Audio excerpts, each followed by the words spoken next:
You are listening to Hilary Topper on Air, the small business podcast to help you grow both personally and professionally. And now, here's your host, Hilary Topper. As our lives become more entwined with digital assets, ranging from social media accounts and online banking to cherished family photos stored in the cloud, it's crucial to consider what happens to these digital possessions should something happen to you. I'm Hilary Topper, and welcome to Hilary Topper on Air. Today, I have the great pleasure of having Diana Lattanzio, a partner at the Russo Law Group, join us today. She's going to guide us through some legal frameworks and tools available to help you manage your digital legacy effectively. Diana, welcome to the show. Thank you, Hilary. Thank you for having me. So, can you start by explaining what actually is a digital asset in today's world?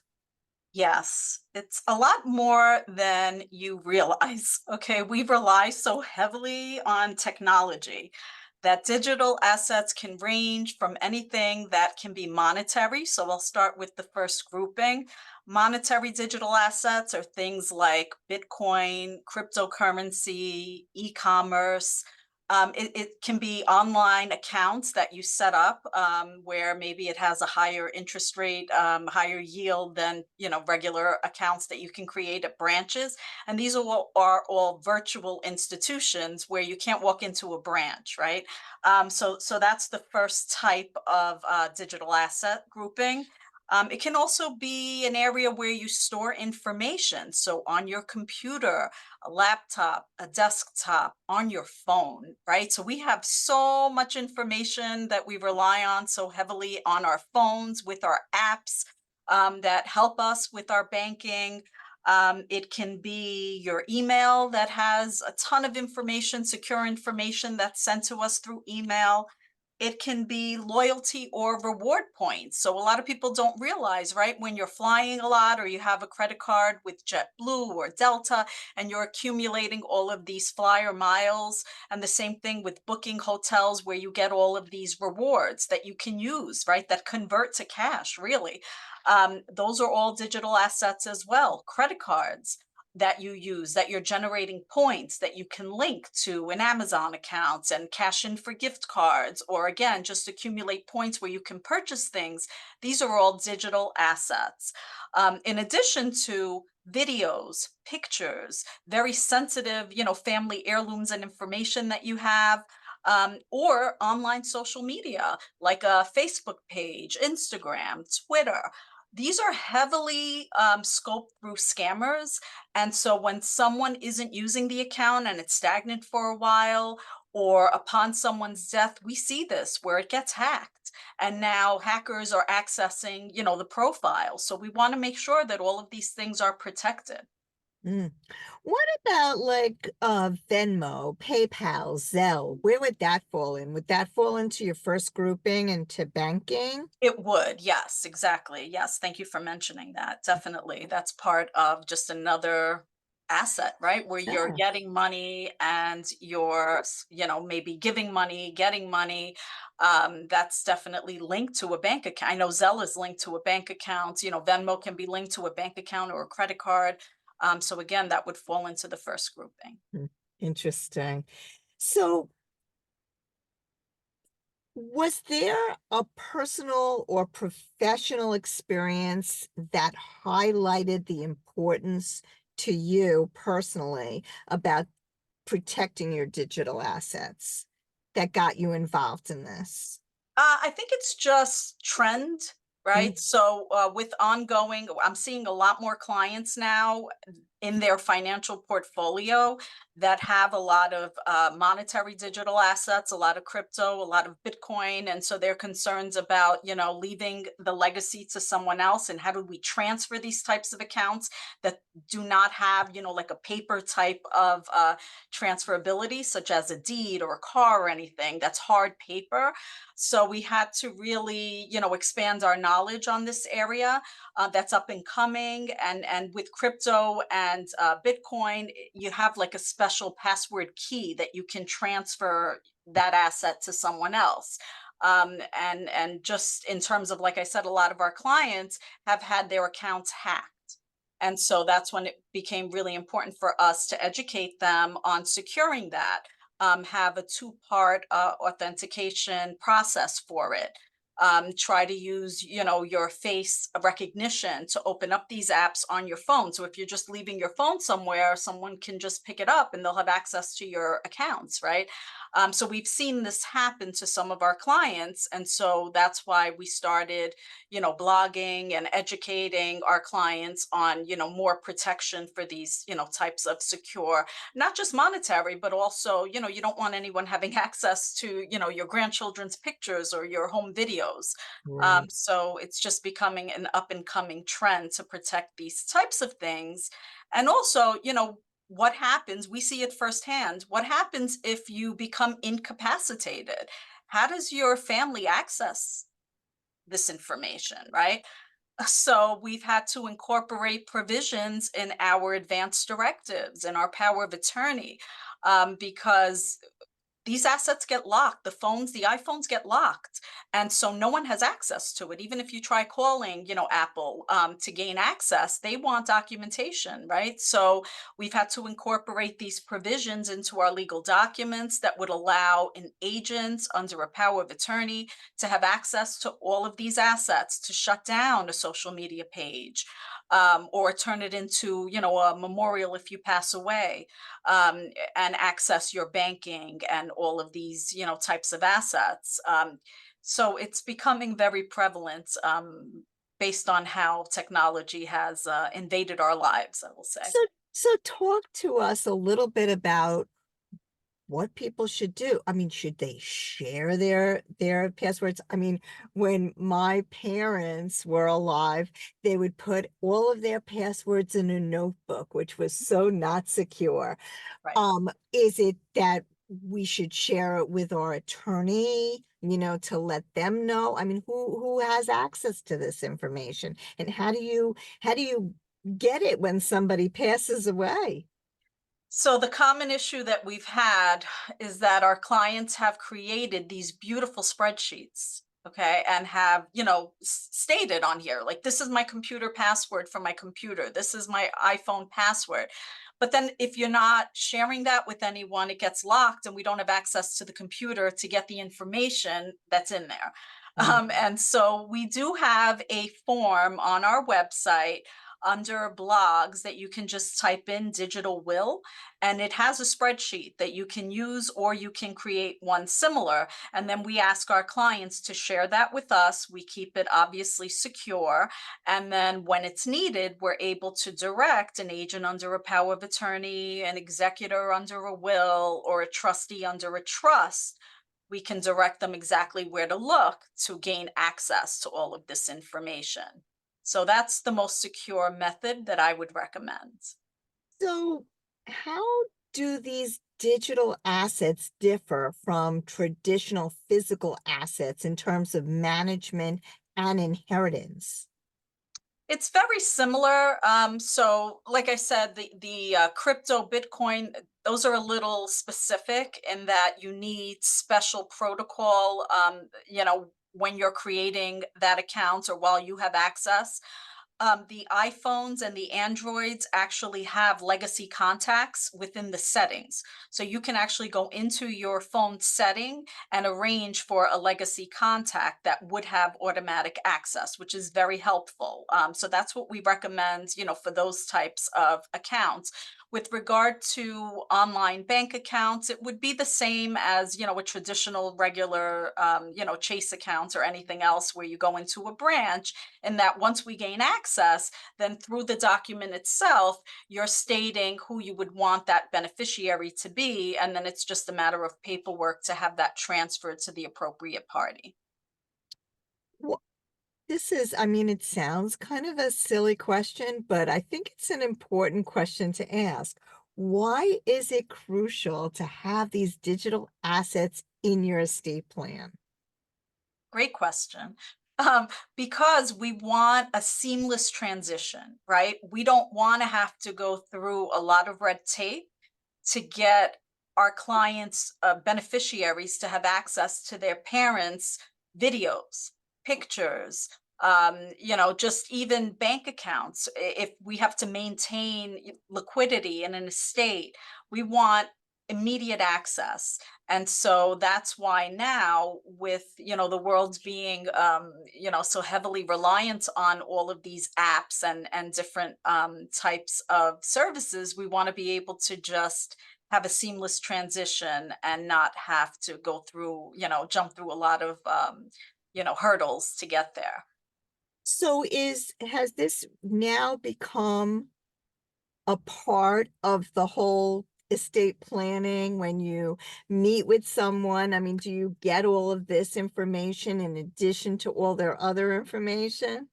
We do. Needless to say, our questionnaire has doubled in volume because now we have an entirely separate section just devoted to this. These are the questions, right? Do you have any, crypto? Do you have Bitcoin? Do you have these assets now that we need to look into that aren't so obvious, right? So usually back in the day, it was easy to assess when someone passed away what their assets were, even if it wasn't spelled out for us, because we did that through the mail. The Mm, mail was our trail to putting this puzzle together, right? So we would see, oh, that well, this statement came from, back then, let's say Astoria Federal, which doesn't exist anymore, but we would see that and know, okay, this is the account number. So obviously this decedent had an account there. So we're going to start there. Now it's not so easy because most people have moved and are, interested in saving the environment, more conscious that way. And so they're paperless. Everything is paperless. Everything is just sent to an email, or you have access, through an online account. And so it's not that easy to piece this puzzle together. So we try to get as much information as we can from our clients when they're coming in, give us an idea of exactly what you own, even if it's not in paper form, so that we can help your family identify these assets and ultimately claim them. And like I said, it wasn't so, prevalent that we had all of these royalty rewards, which can amount to a lot of money, right? And we don't want to lose this. It could be thousands of dollars that we're collecting. So now it's become a little more challenging on our end, but we try to make the process as simple as possible. So how often would you say that someone should update their estate plan with these digital assets? I mean, things change all the time. I mean, who knows what's going to happen tomorrow? Will there be a different Venmo? Will there be a different, you know, place to put your money? I mean, who knows? I mean, every day something's changing, right? Absolutely, even with the banks, right? So how many Yeah. times did, Yeah. does that turn out? You can't keep track anymore of who has this bank account anymore? It was Astoria Federal, then it was, I think, Webster. It just keeps changing over and over.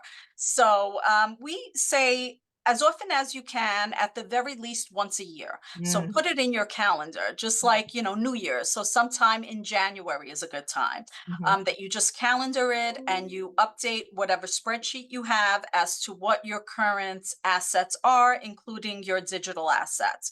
You try to keep a running list as you accumulate things, but that's not always possible. Life is busy. You don't always get to it. But if it's something that you're calendaring in, just like your well check with a doctor, right? So let's say once a year you go get your blood drawn and you have a well check with your primary care physician. Similarly, you do the same thing. You just calendar it in, make an appointment to have a check-in with your attorney to review everything, and that helps to keep it up to date. Yeah, it's really important. Well, before we move on, I just have to say I'm so appreciative of our sponsors and must take the time out to thank them. Please support our sponsors and tell them that you heard about them on Hilary Topper on Air. Special thanks to the Russo Law Group, Long Island Signature Estate Planning, Elder Law, and Special Needs Law Firm, and Buddha Bath, a natural bath and body care company that offers a wide variety of products, including body butter, bath bombs, soap bars, and sugar scrubs. Now back to you, Diana.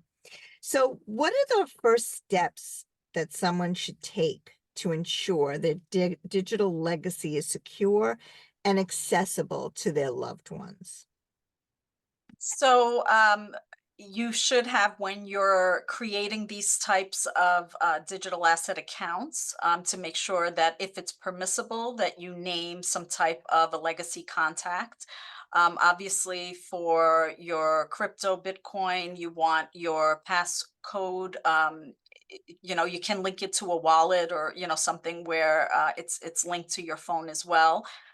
With your phones, you want to go to your settings and add in a legacy contact there, and keep a running list of all of your digital assets for your family members. Create a digital will if you can, and share that with your estate planning attorney. Yeah, that's great advice. Also, can you share any best practices for organizing and documenting these digital assets? I mean, mine are all over the place. I can't even imagine going through the task of kind of organizing them. So what would you suggest? So with our digital will format, it has all different types of, computer files and phone apps. And so I think it's a really good form for you to use. So that would probably be my recommendation, something, to either Yeah, download that for free or create something similar, but it does go through, every different type. yeah, So that it's kind of like a checklist, so you're not missing mhm. anything. That's great. Yeah. That's really great. Okay, so um now what role do digital executors play in managing digital assets, and how can one designate a digital executor? And is this person different than the executor of the will? No, it would be the same person. So we just name the executor, we name successors in case, that executor is incapacitated or, God forbid, predeceases the testator. And that person that we designate in the power section of the document, the will, if it's a will, or in the trust, a trust power provision, in a power of attorney, the power provision, we add specifically an entire list of access and authority for digital assets. So it's in the document itself that the person you're appointing has the authority to access this information and or collect, marshal it, and distribute it. So it's the same as who you're appointing in the document for all of your other assets as well. That's good to know. And also, do you have any real life experiences or case studies where proper digital estate planning made a significant difference in the, for a family? So it's just basically our day-to-day experience. This is pretty up and coming. It's a newer trend. So, I don't have any specific case law I can cite. But I can tell you from a practical perspective that it just really does help, it to expedite the process. So instead of, sometimes what happens is an estate is closed out because we think, okay, everything's done. We collected everything. So we close it out. And then years later, we come to find out that there was, some online account that no one knew about. And now we have to reopen everything. And it's still possible to do. It's not the end of the world. But it just does come with more work because now we have to go back to the court, and update, letters of authority from the court in order to now collect this new asset and explain to the court that no, it's not final. We thought it was, but we missed something. So it's just about, making it a smoother process and just having it all buttoned up in one shot rather than having to go back and reopening things. That's really what it is. Just get it done once the first time, and distribute everything properly so that we don't have to go back and, have more paperwork, because that's really what it is. We do have Absolutely. more I, paperwork. I just, it's like a whole new world, right? I mean, how estate planning has changed so much in the last, like, 20 years even. And Uh, we'll continue to, right? It's just constantly evolving. yeah, yeah. So you've got this form on your website. And can you talk a little bit about like how people can learn more about the form, about you, about the Russo Law Group? Yeah, and get in touch with you. Absolutely. So everything is pretty much laid out on our website. So if you go to vjrussolaw.com, it has a section for biographies for all of the attorneys here. I'm a partner here, so it has my biography as well. If you're interested in this specific area of digital asset planning, you can go to our blog section, and there are several different tabs based on what you're interested. If it's specifically cryptocurrency, if it's accessing through iPhones, we have tabs for that. You can just search my digital will, and the form will populate, where you can then download it and print it. And like I said, that document has all different sections for social media, cloud storage, banking, online shopping, monthly subscriptions. So you can use that or modify it, to your preference.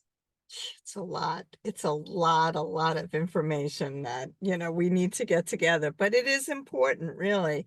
And if you don't have this information on hand, what happens? Basically, everything gets locked. Right? So you can lock yourself out of an app. I know I've done it quite a few times, and Mhm. I rely heavily on the face recognition, which is great for security purposes. But if I then, for some reason, don't have access to it or it's not recognizing, I need to remember what my passwords are. And so, just keep a running list. That's the best advice Yeah, that I could give you. thank Just keep a you. running list. This Yeah. was really informative, a real eye opener, Diana. So thank you so much for being on the show.